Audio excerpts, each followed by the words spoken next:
القنوات البشرية قامت تطلع من طريقها على مود الشهرة، وكنت حاسس راح يجي هذا اليوم اللي يشوف بيه صناع المحتوى الراقيين والهادفين يسوون برامج خاص بيهم وينشرون الثقافة والضحك. حتى المواطن العراقي الراقي غير من مزاج الراقي وبطل متروس راقيين، وانت راقي لين جاي تشوف هذا المقطع الراقي وادري بيك انت عراقي بنفس الوقت راقي. لا حد يجي ويتفلسف براسي ويقول راقي شمس. يا اخي انا وجاي اكتب السكريبت منصدم من نفسي لين ما اعرف شلون راح اسجل هذا المقطع الراقي، بس كل شيء هون ما عدا الامتحان لين باكر عندي امتحان فيزياء، وقلت راح اقرا على علي السوداني. فشفت بالتشكيله اللي مسوي هذا المقطع واني حاليا ما ادري اعتبرها محاضره واشوف المقطع لو هذا المقطع هي ضمن الاسئله الوزاريه اللي ممكن يجيبها المدرس. بس اعيد واكرر لدون عمكم، هو دقيقه شنو كان موضوع المقطع؟ لو اقول لك خلي اعيد السكريبت عبالك فارغ وراح اعيد السكريبت على مود اشوف شنو موضوع المقطع؟ اكيد لا. القنوات البشريه قامت تطلع من طريقها على مود الشهره، وكنت حاسس راح يجي هذا اليوم اللي يشوف بيه صناع المحتوى الراقيين. لا اخوان، لا حد يطلع من المقطع لان كلنا على باب الله، والواحد لازم يصير كوميدي وينشر الضحك مثل قناه هنا العراق. بس ارجع واكرر، ما حد يقدر يصير كوميدي بقد كاظم مدلل نفسه، لان كاظم مدلل مدرسه، او نقدر نسميه قطعه من القمر، لان القمر واحد وكاظم واحد. واذا تبحث باليوتيوب 1+1 يطلع لك قاسم الملاك ويقول لك وخر مني عمي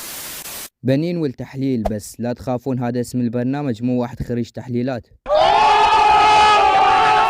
طبعا البثوث اني ما تقيمني ولا اكون جزء من عندها، فاني استنكر هذا الشيء، واتمنى من لجنة المحتوى الهابط انه يعاقبون هيك امثال. لا لهنا ستوب. قبل يوم انا وجاي اقلب بالتيك توك، اي واحد عراقي راقي شفت وحده فاتحه لايف، بس حسيت شايفه بمكان او ببرنامج راقي. بس يلا ما علينا، خلينا نشوف المثقفين والواعيين اللي يفتحون لايف بالتيك توك.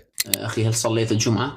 شوف، احنا قناتنا فلسفة، ثقافي، فكري، فما نتكلم عن الأديان والصلاة والزكاة، وإلا راح أكون خطيبا للجامع، أروح أشتغل لي خطيب أحسن لي. هسه شوف هذا كلام الصح، لان هو مثقف ويدعي انه هو جاي يقدم محتوى ثقافي فكري. يا اخي احس هسه وقته. ها